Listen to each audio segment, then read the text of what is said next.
It's a Guy Ritchie movie. We all love it. But the reason why we love him and we go to his movies is because he's going to constantly mess with us. And that's what he does here. And that's what we decided was these are two men of few words, particularly when it's an interpreter. You would think there'd be all this language, but it's all about behavior.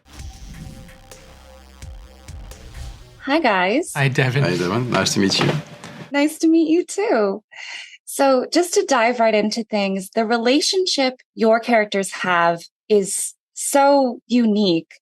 How would you two describe your relationship in the film, and what was it like building that dynamic together? I think it's a very reluctant relationship. Two people who don't like each other very much at the beginning. Wait, are we talking the film? Oh, you're talking about the movie. Oh. Okay, yeah. Sorry.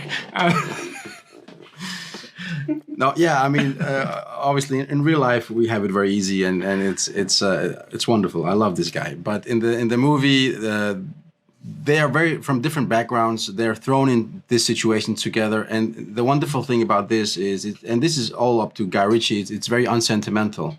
They're reluctant heroes. You know, they don't like each other necessarily, but they have to rely on each other. They depend on each other, and at the end of the day, they both choose to do the right thing. Yeah, I mean, I would say the thing I loved about it was that they really didn't like each other, that they were arranged marriage, you know? And, you know, at the beginning of the movie, my character loses his interpreter, and then they're forced to work together. And then they discover through the environment that they're thrown into that they kind of can't let each other go. And I just love that idea. We tend to sentimentalize goodness. And this movie doesn't do that at all. And that was what kind of Guy's motto was from the beginning, you know? Let the story and the actions portray and communicate that goodness. You guys don't have to do any of that. In fact, you get to dance all over it and play against it. And it was fun. And so much of the storytelling in this film is wordless.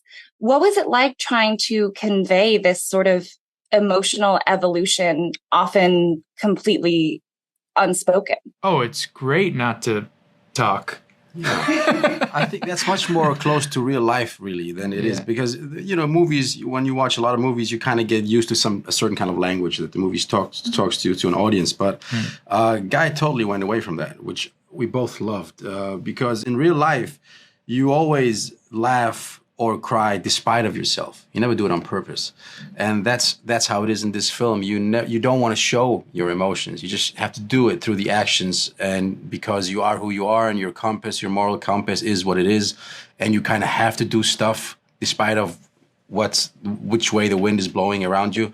But then the emotions will just come out in small cracks that you cannot control. And so to play a character like that is just, it feels very natural, and if you just have to be willing and brave enough to do it, and trust the process.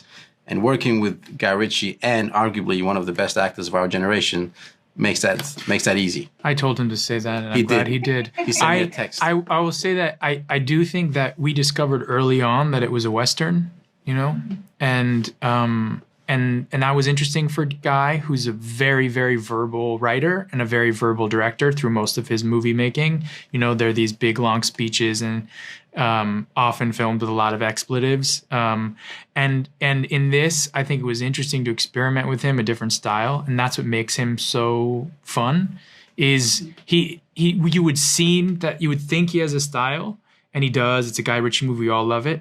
But the reason why we love him and we go to his movies is because he's going to constantly mess with us.